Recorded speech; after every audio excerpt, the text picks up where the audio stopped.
Selamat pagi Bapak Ibu Saudara yang terkasih. Salam sejahtera untuk kita semua.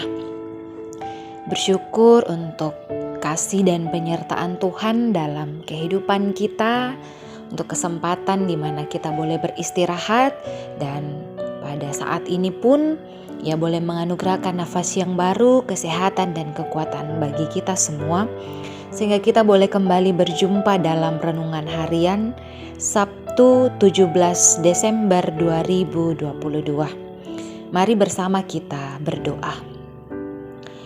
Allah Bapa dalam kerajaan sorga, kami berterima kasih untuk kasih dan kemurahan-Mu yang Engkau nyatakan senantiasa bagi kami umat-Mu.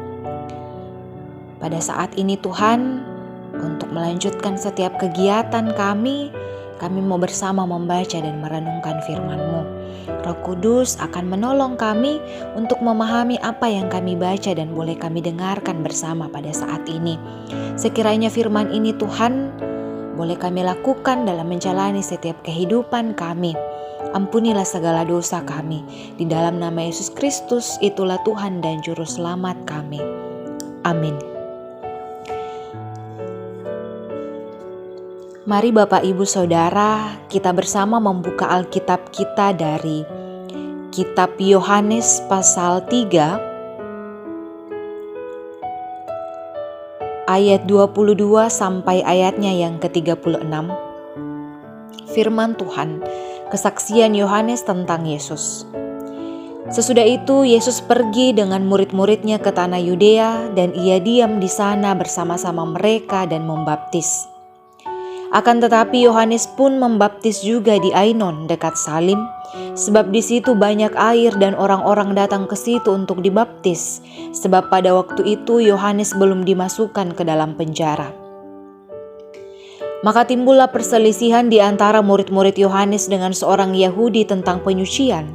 Lalu mereka datang kepada Yohanes dan berkata kepadanya, "Rabi, orang yang bersama dengan engkau di seberang sungai Yordan dan yang tentang dia engkau telah memberi kesaksian, dia membaptis juga dan semua orang pergi kepadanya." Jawab Yohanes, "Tidak ada seorang pun yang dapat mengambil sesuatu bagi dirinya kalau tidak dikaruniakan kepadanya dari sorga. Kamu sendiri dapat memberi kesaksian bahwa aku telah berkata, aku bukan Mesias, tetapi aku diutus untuk mendahuluinya. Yang empunya mempelai perempuan ialah mempelai laki-laki, tetapi sahabat mempelai laki-laki yang berdiri dekat dia dan yang mendengarkannya sangat bersukacita mendengar suara mempelai laki-laki itu. Itulah sukacitaku, dan sekarang sukacitaku itu penuh. Ia harus makin besar, tetapi aku harus makin kecil.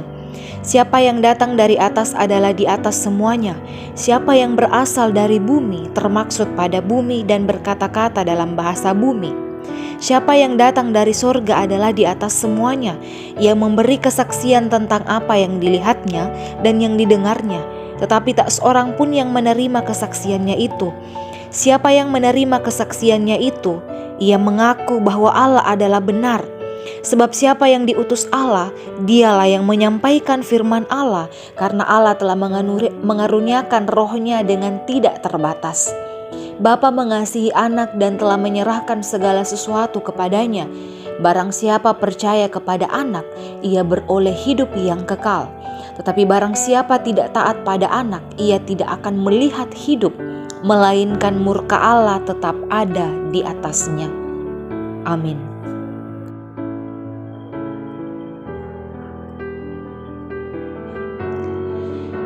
Bapak Ibu Saudara yang terkasih, tema perenungan kita pada saat ini adalah rendah hati memandang Mesias. Salah satu musuh rohani dari pencapaian atau keberhasilan seseorang adalah saat keberhasilan dan kesuksesan melahirkan kesombongan dan keangkuhan hidup. Tidak ketinggalan kesombongan-kesombongan yang lahir dalam dunia pelayanan gereja. Ada banyak pelayan yang merampas kemuliaan Kristus untuk dirinya sendiri dalam keberhasilan pelayanan. egois, hanya untuk kepentingan dirinya sendiri. Yohanes adalah seorang yang dinubuatkan oleh para nabi dalam pembacaan kita. Dalam perjanjian lama, ia telah dinubuatkan akan mendahului kedatangan Sang Mesias. Dalam karya pelayanannya, suara kenabiannya menggetarkan umat Israel dan pemimpin-pemimpin Yahudi. Dan juga Bapak Ibu Saudara, dalam kebesarannya dan ketenarannya, ia tetap belajar untuk rendah hati dan tetap memandang kepada Kristus. Ia tidak pernah menyombongkan dirinya atas apa yang telah ia dapatkan, atas apa yang telah ia capai. Ia tetap senantiasa rendah hati dan tetap memandang kepada Kristus. Kristus pusat dari pemberitaannya. Ia menjadikan Kristus ini sebagai satu-satunya fokus. Dan pada saat ketika murid-muridnya dalam pembacaan kita datang kepadanya dan banyak orang yang menyangka bahwa dia adalah Mesias, Yohanes tetap rendah hati memandang kepada Sang Mesias. Di dalam ayat 28 sampai ayatnya yang ke-30, di sini menjelaskan bagaimana sikap Yohanes terhadap Sang Mesias.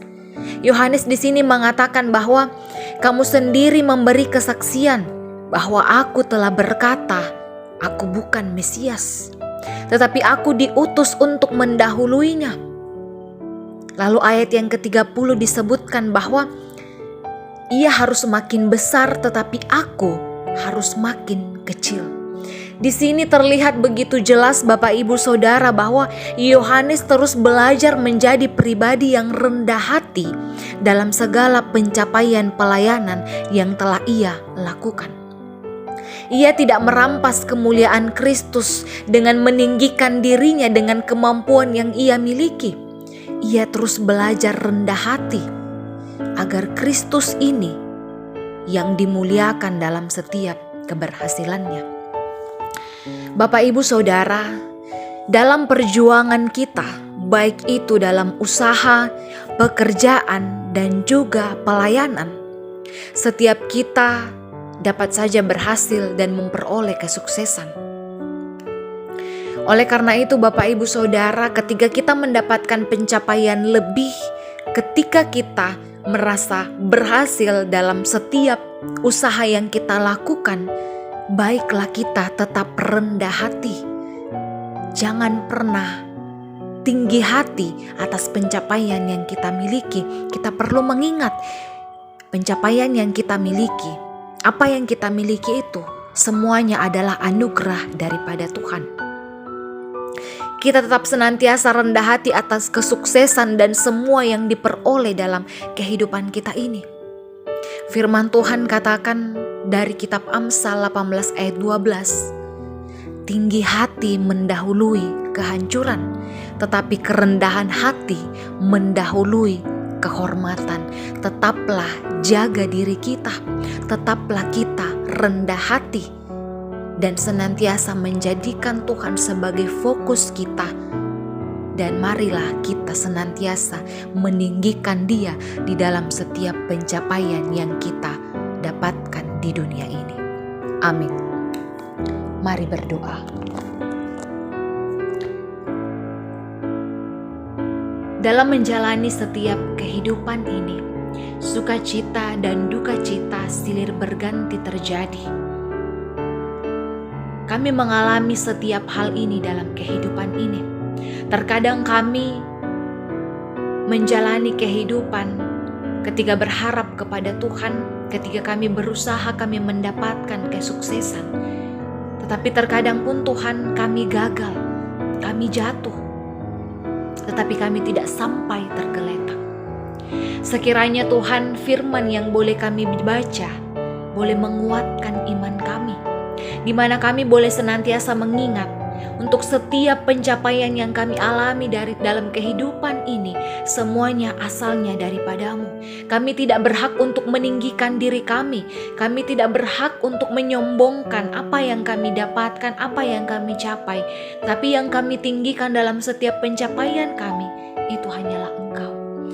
Biarlah Tuhan kami selalu menjadi anak-anak-Mu, menjadi pribadi yang senantiasa rendah hati dalam setiap kami mencapai apa yang kami usahakan dalam kehidupan ini. Engkau yang senantiasa memberkati kami umat-Mu dalam kehidupan ini, terkhususkan bagi setiap orang tua di masa lanjut usia mereka. Engkau memberikan topangan dan kekuatan bagi mereka di fisik yang tidak lagi sekuat dahulu, tetapi Engkau senantiasa menyatakan anugerah dalam kehidupan mereka agar boleh senantiasa merasakan sukacita luar biasa di masa tua ini. Engkau pun memberkati pekerjaan setiap umat-Mu. Biarlah Tuhan ketekunan Engkau anugerahkan kepada kami semua agar boleh menjalani pekerjaan kami dengan penuh kesabaran. Engkau menganugerahkan kesehatan dan kekuatan bagi kami semua, menjaga anak-anak bertumbuh senantiasa di dalam kasih-Mu, memberikan ketekunan untuk menjalani dan menyelesaikan pendidikan dengan baik, menjaga anak-anak muda-Mu agar senantiasa menjalani masa muda sesuai dan seturut dengan kehendak-Mu. Berkatilah kami semua Tuhan dalam setiap rencana hidup kami. Engkau kuatkan kami dalam pergumulan kami. Ampunilah segala dosa kami. Engkau berkati kami dalam setiap aktivitas kami pada saat ini. Inilah ungkapan syukur dan permohonan kami. Di dalam nama Yesus Kristus, itulah Tuhan dan Juru Selamat kami. Amin. Demikianlah renungan kita pada saat ini. Mari melanjutkan aktivitas kita masing-masing. Salam sehat, Tuhan Yesus memberkati.